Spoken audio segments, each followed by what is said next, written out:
마태복음 5장 9절입니다. 오늘도 예배 후에 안수 받으실 분들은 앞으로 나오셔서 기도 받으시면 되겠습니다. 마태복음 5장 9절입니다. 한 절이라 함께 합독하시겠습니다. 함께 읽겠습니다. 시작. 화평하게 하는 자는 복이 있나니 그들이 하나님의 아들이라 일컬음을 받을 것이며. 아멘. 지금도 세계는 전쟁으로 언제 포탄이 떨어져도 이상할 것이 없는 그런 상황 가운데 살아가는 사람들이 있고, 전쟁이 아니더라도 총기 난사와 테러에 노출된 사람들도 있고, 우리나라와 같이 안전하다고 생각되는 국가도 축제를 즐기러 갔다가 압살을 당하는 이해할 수 없는 일이 벌어지는 세상에 살고 있습니다. 누구나 평화를 사랑하지만 어떤 이들은 힘을 기르는 것이 평화를 지키는 비결이라고 말합니다. 그래서 독립할 때 우크라이나가 핵을 러시아에게 넘기지 않았다면 러시아가 침략해 오는 일이 벌어지지 않았을 것이라고 말합니다. 이와 비슷하게 미국과 적대국인 이란과 북한은 그렇게 핵을 개발하려고 노력하고, 강대국 틈바구니에 있는 나라들도 힘을 기르려고 애를 씁니다. 우리나라는 어떻습니까? 매년 수십조의 돈을 국방비에 쓰며 꽃다운 청춘들이 20대 20개월의 시간을 평화를 위해 총을 들며 지키고 있지 않습니까? 그럼 성경이 말하는 이 평화, 화평, 이것들이 다 이러한 의미의 평화일까요? 말씀 전이지만 여러분 생각해도 힘으로 지키는 평화가 아니라고 생각되실 겁니다. 그렇다고 한다면 힘이 평화이고 능력이고 자유인 시대에 성경에서 말하는 평화가 가당키나 하겠는가 생각되실 것입니다. 좋은 말씀이라도 현실과 너무 떨어져 버리면 우리 삶에 어떤 영향력도 미치지 못하게 됩니다. 그러나 과거나 지금이나 미래도 반드시 우리가 붙들어야 할 것은 주님의 평화입니다. 오늘도 이 평화 또는 화평의 개념이 무엇인지 살펴보고, 화평케 하는 자에게 주어지는 복과 하나님의 아들이라 불리게 된다는 것의 의미를 살펴보도록 하겠습니다. 이 화평의 복을 가지고 우리가 11월 한 달을 살아가는 저와 여러분이 되시길 예수님의 이름으로 소망합니다. 팔복의 메시지를 보게 되면 이해하기 어려운 역설적인 내용이 담겨 있습니다. 세상의 눈으로 보면 불행이라 생각될 수 있는 그것들을 복으로 규정하고 있고, 그리고 복의 내용들이 그닥 매력적이지 않습니다. 5절에 땅을 기업으로 받으리라, 이것을 제외하고는 그리 끌리지 않습니다. 그러나 이 모든 복의 내용은 우리가 종말의 때에 받게 될 복을 말하는 것이며 천국에서 받게 될 상급과 연결이 되는 것입니다. 그럼 화평의 복과 화평케 하는 자의 복의 내용을 구체적으로 살펴보도록 하겠습니다. 먼저 그 화평의 국어사전적 의미는 개인 간이나 나라 사이에 충돌이나 다툼이 없이 평화로운 상태를 말합니다. 앞에서 말씀드린 대로 충돌이 없는 이유, 이 평화로운 상태가 힘의 우위를 통해 충돌이 일어나는 것일 수도 있고, 충돌이 일어나지 않는 것일 수도 있고, 또 서로 간에 충돌되는 부분이 없기 때문에 평화로운 상태일 수 있습니다. 과거 로마가 강력하던 때 로마의 지배 아래 모든 나라가 전쟁도 없이 평화로운 시절이 있었는데, 그 시기를 팍스 로마나 시대라 부릅니다. 상대방이 힘이 안 되니까 알아서 기었고, 그래서 평화가 유지되었던 겁니다. 그러면 성경이 말하는 화평의 헬라어 단어 에이레네는 그 국어사적 의미와 동일합니다. 전쟁과 대립적인 개념, 전쟁의 종식으로 기인한 상황에 쓰이는 단어입니다. 세상이 말하는 화평과 성경이 말하는 화평이 같은 의미라 생각되실 것입니다. 그러나 이 단어는 이 예수님이 말씀하신 그 화평의 의미를 담지 못합니다. 왜냐하면 예수님이 말씀하신 화평의 개념이 헬라어에는 없기 때문에 가장 비슷한 단어를 찾다가 에이레네라고 한 것이기 때문입니다. 예를 들어 우리나라에 정이란 단어가 있지 않습니까? 정이란 단어, 말하지 않아도 아는 그 정이란 단어를 영어로 번역할 때 그 정확한 단어가 없어서 어떤 이들은 feeling, 감정, 또는 heart, 마음, 또는 sentiment, 감수성, 또는 affection, 애정, 이런 식으로 번역을 하는데, 우리가 얘기하는 그 정과 그 영어가 말하는 말의 그릇이 정확하게 일치하지 않게 됩니다. 그러면 예수님이 말씀하신 그 화평의 의미가 무엇일까요? 그것을 알기 위해서는 구약 히브리어의 그 정의 개념을 우리는 살펴보아야 합니다. 그러면 구약에서 말하는 그 화평이 뭘까요? 바로 샬롬입니다. 이 샬롬은 정말 많은 의미가 담겨 있는 단어입니다. 우선 이 단어는 인사말로 쓰입니다. 평강이 있을지어다 라는 의미를 담고 있습니다. 누가복음 24장 36절을 읽어드리도록 하겠습니다. 이 말을 할 때 예수께서 친히 그들 가운데 서서 이르시되 너희에게 평강이 있을지어다 하시니, 그러니까 이게 이제 어떻게 하셨냐면 예수님이 거기 계셔서 샬롬 하셨다는 겁니다. 샬롬 했는데 이제 이걸 번역하니까 이제 우리에게 평강이 있을지어다라고 쓰는 거죠. 원래는 여기다 정확하게 번역하면 샬롬 이렇게 썼으면 더 정확하게 그 상황을 설명하는 단어가 될 겁니다. 샬롬의 두 번째 의미는 불안과 갈등이 없는 평화로운 상태를 말합니다. 이 불안과 근심이 없는 이유는 우리의 주인 되신 주님이 우리를 지켜준다는 확고한 신념이 있기 때문입니다. 그런 마음의 상태를 가장 잘 나타내는 시편이 있습니다. 유명한 시편이죠. 시편 23편 1절에서 4절까지만 제가 읽어드리도록 하겠습니다.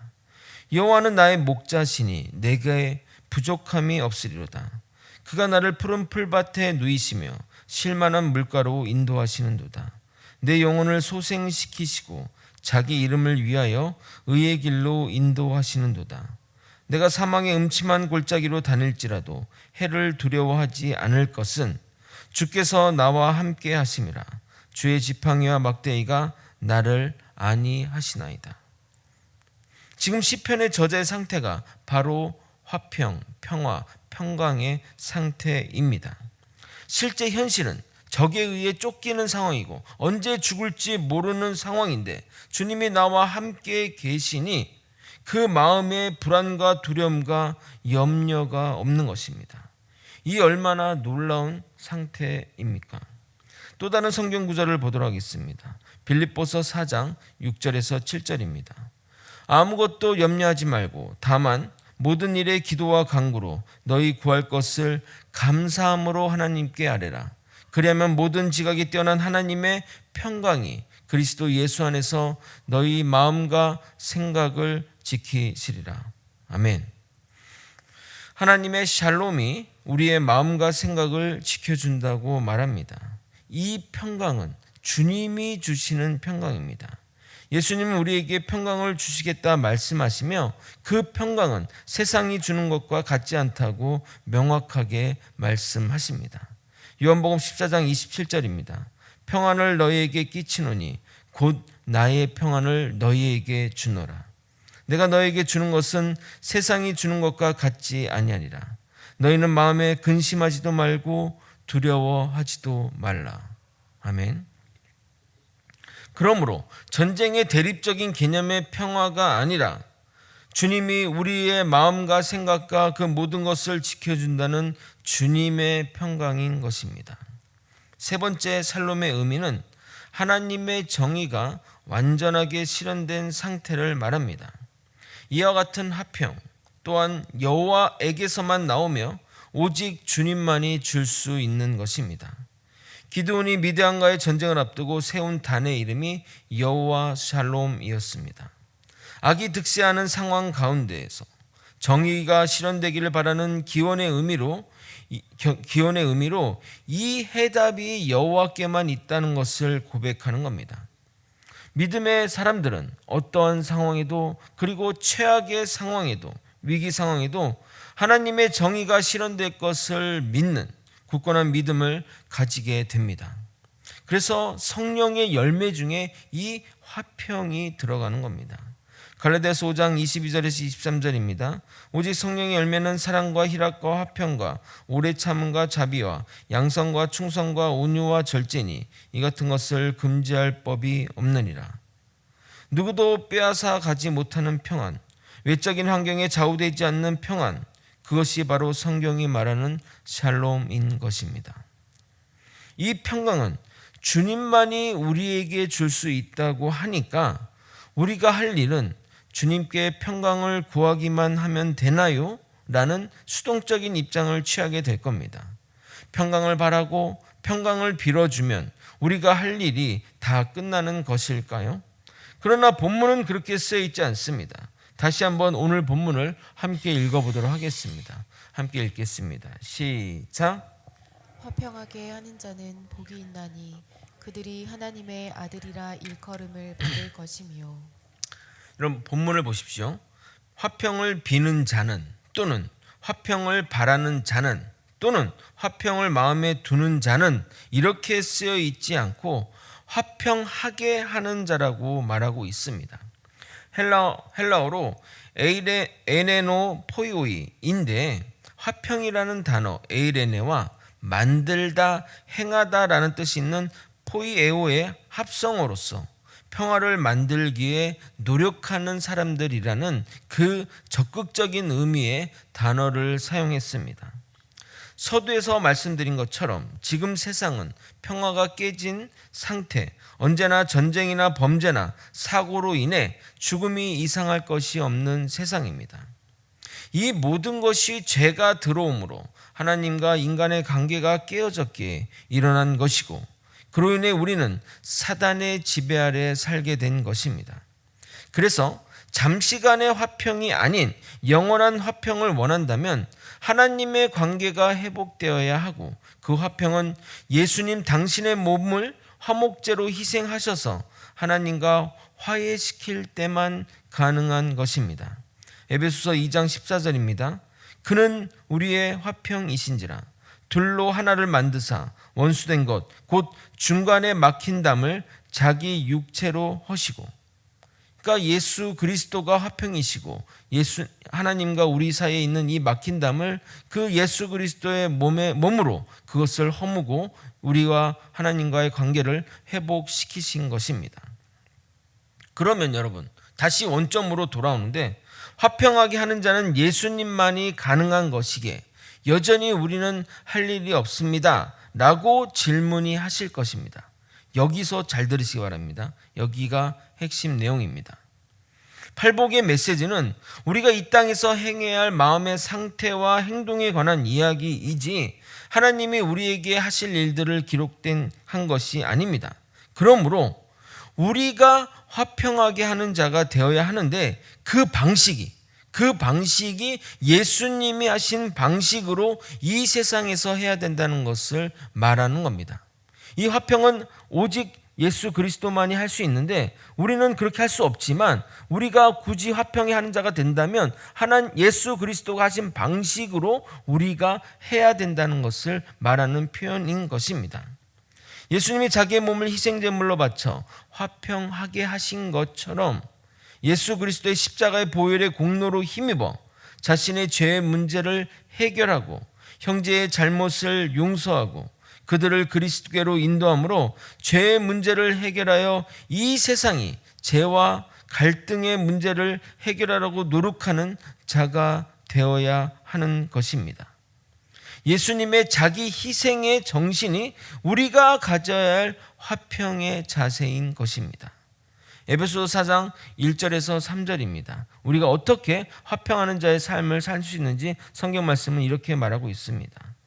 그러므로 주 안에서 갇힌 내가 너희에게 권하노니 너희가 부르심을 받은 일에 합당하게 행하며 모든 겸손과 온유로 하며 오래 참음으로 사랑 가운데 서로 용납하고 평안에 매는 줄로 성령이 하나 되게 하신 것을 힘써 지켜라. 좀 더 구체적인 삶의 자세는 빌립보서에 있습니다. 지난 주일 말씀 가운데도 언급한 본문입니다. 같이 한번 읽어보도록 하겠습니다. 빌립보서 2장 1절에서 5절입니다. 함께 읽겠습니다. 시작. 그러므로 그리스도 안에 무슨 권면이나 사랑의 무슨 위로나 성령의 무슨 교제나 긍휼이나 자비가 있거든 마음을 같이하여 같은 사랑을 가지고 뜻을 합하며 한 마음을 품어 아무 일에든지 다툼이나 허영으로 하지 말고 오직 겸손한 마음으로 각각 자기보다 남을 낮게 여기고 각각 자기를 돌볼 뿐더러 또한 각각 다른 사람들의 일을 돌보아 나의 기쁨을 충만하게 하라. 이 마음을 품으라. 곧 그리스도 예수의 마음이니. 이 마음이 바로 그리스도 예수의 마음입니다. 사랑과 희생과 겸손한 마음으로 섬김의 마음으로 살아가는 자가 화평하게 하는 자의 마음인 것입니다. 화평하게 하는 자에게 주어지는 복의 내용은 하나님의 아들이라 일컬음을 받게 된다고 말씀하십니다. 이 말 또한 두 가지로 해석이 됩니다. 첫 번째는 화평하게 하는 자는 하나님의 관계가 아버지와 자녀의 관계, 아버지와 아들의 관계가 된다는 말입니다. 아들은 아버지에 거하며 아버지의 것을 내 것으로 상속받는 특권을 누립니다. 여기서 쓰인 동사는 미래형인데 성도는 현재도 하나님께 속한 아들이나 장차 하나님 나라에서 하나님을 뵈면서 하나님의 기업을 상속받을 진정한 하나님의 아들이 될 것을 말하는 겁니다. 두 번째로 우리가 화평하게 하는 모습을 보고 우리를 하나님의 아들이라 부르게 될 것을 말하는 겁니다. 자녀가 아버지의 모습을 닮으면 어머님이 보통 이런 말을 합니다. 그 아버지의 그 아들이군. 그런 이야기를 들어보신 분이 있으십니까? 저희 어머니는 항상 저를 두고 싸울 때 어이구 그 아버지의 그 아들이라니까, 또는 내가 사고를 치게 되면 너는 어떻게 아버지를 그렇게 닮았니? 라고 했습니다. 그런데 제가 시험에 성적을 좋게 나오거나 또 상을 받아오면 얘는 나를 닮아서 정말 똑똑해 라고 했던 기억이 있습니다. 우리의 어떤 모습이 부모를 닮았기에 그렇게 표현하는 것 아니겠습니까? 마찬가지로 우리의 어떤 모습이 하나님을 생각하게 하는데 그중 화평하게 하는 모습이 가장 하나님을 생각하게 한다는 것입니다. 그러므로 우리의 그 화평하게 하는 모습이 어느 것보다 우리의 정체성을 가장 드러낸다고 말할 수 있는 겁니다. 예수님이 걸어가신 자기 희생의 삶을 우리가 실천해 갈 때 그 모습을 통해 우리가 하나님의 아들이라는 칭호를 받게 되며 우리를 통해 그 사람이 복을 받아들이고 주님의 자녀로 거듭나게 되는 것입니다. 거제소망교회 성도 여러분, 맹의순 선생님을 아십니까? 평양의 부유한 가정에서 출생한 그는 조선신학교에서 신학 공부를 한 엘리트입니다. 그런데 전쟁이 발발하고 남쪽으로 피난을 가게 되었습니다. 그런데 피난 중에 인민군에게 포로로 잡히고 이어서 미군에 의해 탈출하게 됩니다. 그런데 미군은 그를 인민군으로 외해 거제군 포로 수용소에 수용되게 됩니다. 다행히 그는 미국인 의사의 통역을 담당하게 되었고 그가 주로 담당한 그 환자가 인민군 또는 인민군과 중공군이었습니다. 그런데 그들은 반란을 꾸몄으나 발칵되었고 조사하는 과정 중에 충격적인 사실이 발견되었습니다. 꼭 죽여야 할 명단에 맹의순이 들어있었던 것입니다. 나빠서 죽이려는 것이 아니라 맹의순 선생이 자기들의 마음을 흔들었고 맹 선생을 그대로 두면 자신들의 사상과 생각이 다 바뀔 것 같아 죽이려고 했던 겁니다. 그들을 정성껏 돌보았는데 이런 상황이 벌어지니 배신감이 들만한 상황인 것입니다. 그러던 중 맹의순 선생님이 적군이라는 오해가 풀려 수용소에서 나가게 되었습니다. 그런데 맹 선생은 수용소에 남아 광야교에서 예배하고 포로 환자들을 돌보는 것을 선택하게 됩니다. 보통 포로들은 몸이 많이 아픕니다. 전쟁 가운데 다치거나 그랬기 때문에 포로로 잡힌 분들이 대부분이기 때문입니다. 그런데 언제 가장 아픈 줄 아십니까? 밤이나 새벽에 죽을 듯이 아픕니다. 그러나 그 시간에는 의사들이 없고 있어도 누가 그 적군을 위해 최선을 다하겠습니까? 그 밤마다 맹이순 선생님은 그들을 돌보았습니다. 맹이순 선생님은 평상시 새벽 5시에 일어나는데 밤늦게까지 환자를 돌보다 잠을 잤기에 만성 피로와 수면 부족에 시달렸습니다. 결국 그는 27살이라는 나이에 소천하게 되었습니다. 그냥 아까운 젊은 청춘이 죽었구나라고 하며 묻혀질 이야기였는데 이 맹선생의 이야기는 오히려 중공군에 의해 조명받게 됩니다. 그들이 맹선생을 추모하여 쓴 추도문이 그들의 막사에서 발견되었습니다. 그 내용을 읽어드리도록 하겠습니다. 우리는 서로 말이 통하지 않던 이방인들이었습니다. 우리는 분노가 가득했습니다. 잘 사는 사람 몇몇이 우리의 기회를 다 빼앗아 저들만 기름지게 살고 우리는 가난하게 살 수밖에 없었습니다. 그러다가 무장된 총바지가 되어 붙잡혀 포로가 되고 팔다리가 잘리고 눈을 잃고 살점이 떨어지고 동상으로 살이 문드러져 적군의 손으로 치료받는 신세가 된 것입니다. 끝없는 원망과 증오가 굳어져서 우리의 마음은 깜깜하기 이를 데 없었습니다. 우리를 전장에 보낸 사람이 누구인지도 모르지만 그들을 죽도록 원망했습니다. 그 자리에 맹선생이 오셨습니다. 얼음장처럼 차고 두껍고 어둡던 그 마음의 문을 기도와 찬양과 손을 대어 만져주던 그 사랑으로 녹게 해 주셨습니다. 선생은 새벽 1시, 2시면 늘 병동으로 오셨습니다.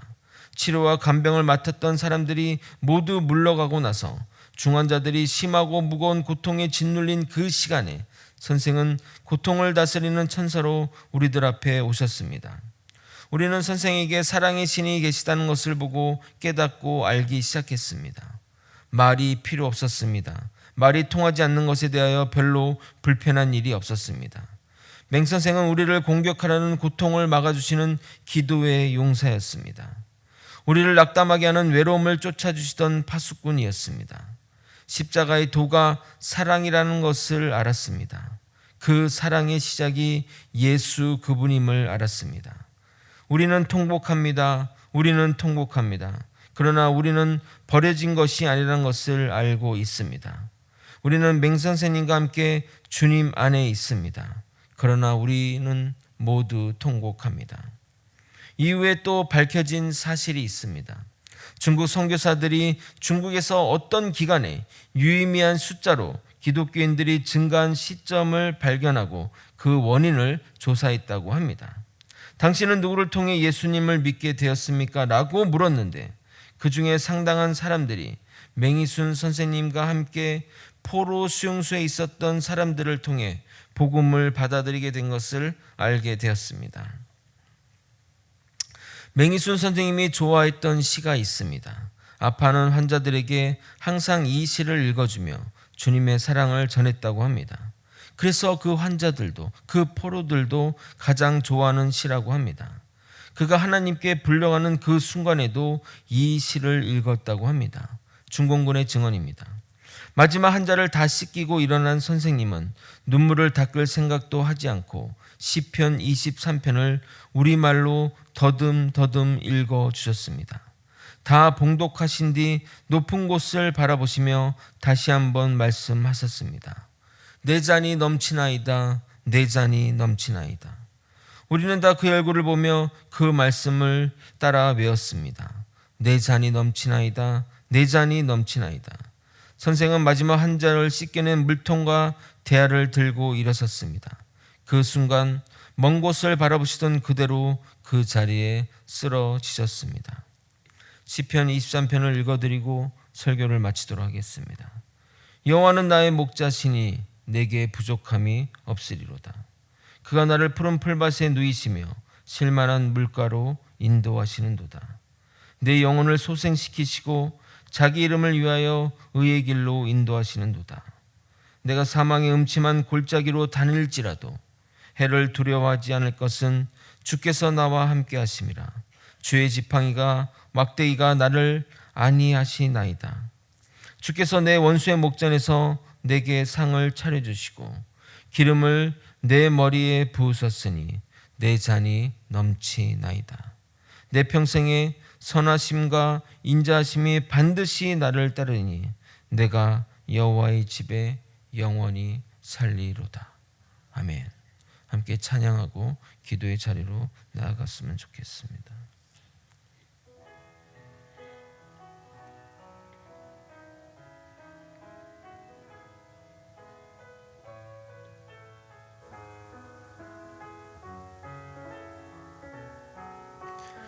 평화 하나님의 평강이 평화 하나님의 평강이 당신의 삶에 넘쳐나기를.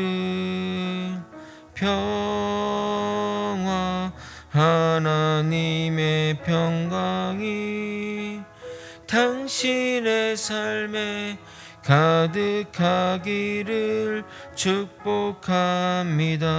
기쁨, 하나님의 기쁨이 기쁨, 하나님의 기쁨이 당신의 삶에 넘쳐나기를.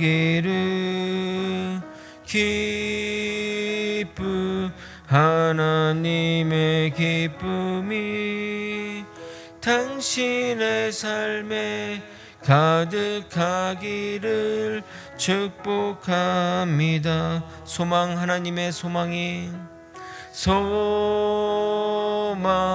하나님의 소망이 당신의 삶에 넘쳐나기를. 소망, 하나님의 소망이 당신의 삶에 가득하기를. 다시 한번 1절 찬양하도록 하겠습니다. 평화 하나님의 평강이 평화 하나님의 평강이 당신의 삶에 넘쳐나기를. 평화 하나님의 평강이 당신의 삶에 가득하기를 축복합니다. 이 시간 이러한 마음으로 기도하기를 원합니다. 우리는 주님의 화평을 받은 자입니다. 주님의 예수 그리스도의 그 화평으로 인해 우리는 예수님의 자녀가, 하나님의 자녀가 되었고 우리는 이 땅에서 그 화평의 삶을 살아가고 있습니다. 하나님의 자녀로서 또 예수 그리스도의 그 보혈의 피로 구원받은 자에게 우리를 통해 하나님의 화평이 전달되기를 소망합니다. 우리의 모습 안에 하나님의 화평이 있기를 원합니다. 서로를 용서하고 서로를 받아들이고 서로에게 하나님의 사랑을 전하는 그 믿음의 사람들이 되기를 소망합니다. 여러분, 인생이 길 것 같지만 언제나 우리는 언제 죽어도 이상할 것이 없는 삶을 살고 있습니다. 그런 것을 깨닫고 된다면 정말 상대방을 용서하고 상대방을 사랑으로 품어 안으며 하나님의 큰 뜻을 실천해가는 우리 모두가 되어야 할 줄 믿습니다. 여러분의 자녀와 관계가 무너졌다면 그 자녀를 용서하시고 받아들이길 소망합니다. 여러분의 이웃과 화평의 관계가 깨어졌다면 주님이 우리를 위해 그 화평을 하신 것처럼 우리 또한 그 이웃과 화평의 관계를 유지하는 믿음의 사람들이 되기를 소망합니다. 여러분, 오늘 기도 가운데 생각나는 사람이 있다면 또 용서하고 싶은 사람이 있다면 하나님 예수 그리스도의 보혈의 피를 의지하여 그 자리로 나아가는 믿음의 사람들이 되기를 소망합니다. 다 함께 주님의 이름으로 기도하고 주님의 이름 부르고 기도의 자리로 나서도록 하겠습니다.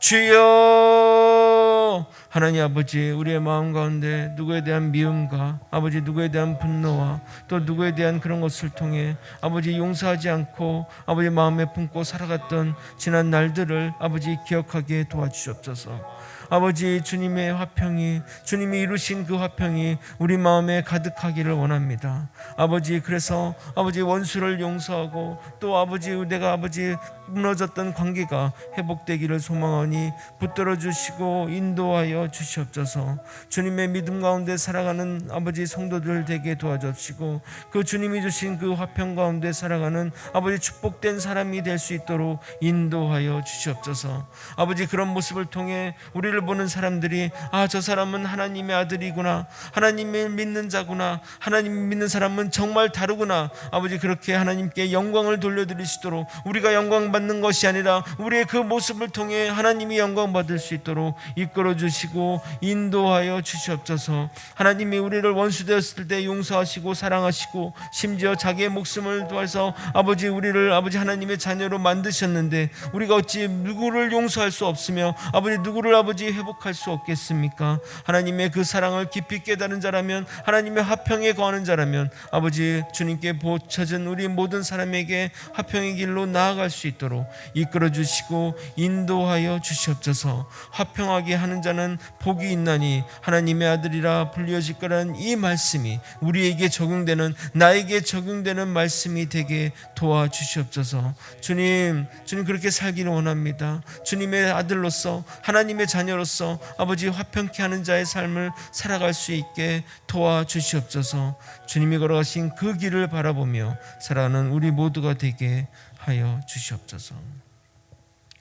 사랑이 많으신 하나님 아버지, 주님이 걸어가신 그 화평하게 하는 자의 그 삶처럼 우리 또한 주님의 희생의 삶을 닮아 그렇게 살아갈 수 있게 도와주시옵소서. 아버지, 원수를 용서하고 아버지 정말 적군을 용서하고 그를 사랑으로 돌보았던 것처럼 우리도 주님의 그 희생의 삶을 살아 주님께 영광 돌려드리는, 그래서 하나님의 아들이라 불리며 하나님께 영광 돌리는 그런 믿음의 사람들이 될 수 있도록 역사하여 주시옵소서.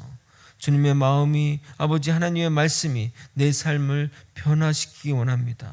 아버지, 여전히 아버지 하나님 말씀이 내 삶을 변화시키지 않는다면 어찌 내가 하나님의 아들이라 할 수 있겠습니까? 말씀에 순종하여 말씀에 순복하여 나아가는 우리 모두가 되게 하여 주시옵소서. 사랑이 많으신 예수 그리스도 이름으로 기도드립나이다.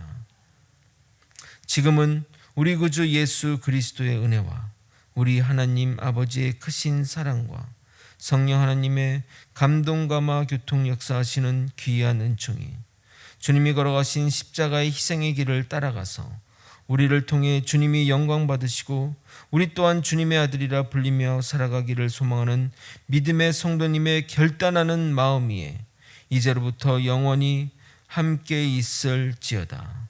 아멘. 아버지, 이렇게 도와주시고 인도하여 주옵소서. 주님 도와주옵소서.